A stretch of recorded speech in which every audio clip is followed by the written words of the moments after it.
Hello and welcome back to Developers Diary. In the previous tutorial, we have learned about the navigation menu. Today, we shall learn about the breadcrumb.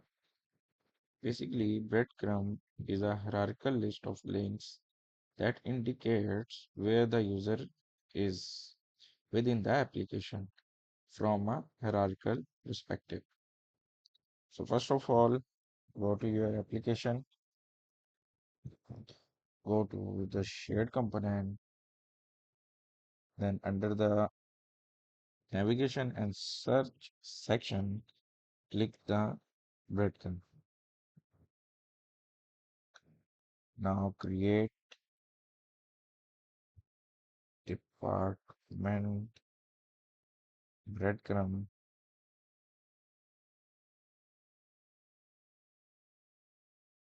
and click create.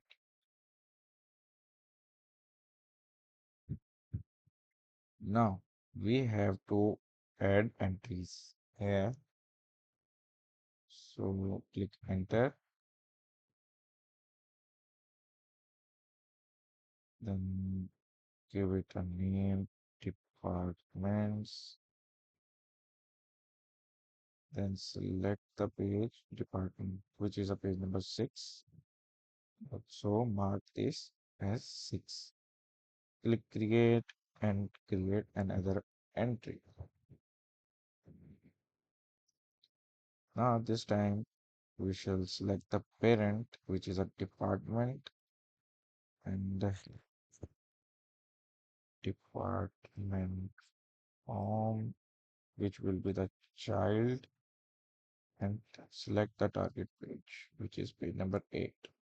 Also mark this page number 8 over here.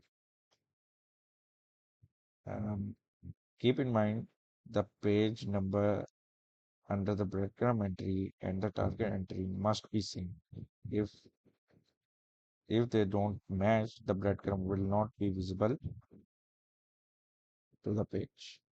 Click create entry and then click apply changes.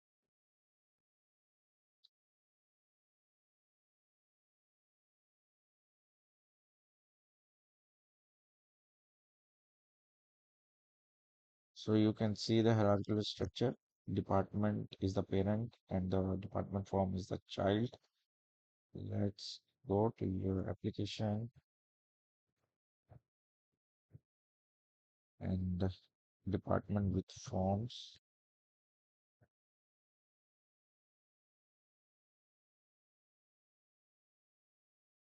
By default, you can see that the Apex will automatically design the breadcrumb for the page, which is the standard breadcrumb.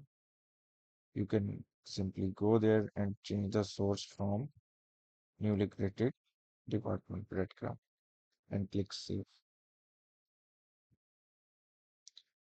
Now we shall run the application and go to the department with form. So you can see that the parent entry, which was departments, and then we have the department form. So as per hierarchical structure, currently we are at department form, and when we click the departments, it will navigate us to the parent entry. We have clicked it, and you can see that we have moved to the departments. So actually, the breadcrumb describe where is the currently user exist. Currently, we are exist as the department form, and the parent is the departments. So I hope you have learned something useful about the breadcrumbs at Developers Diary. See you in the next tutorial.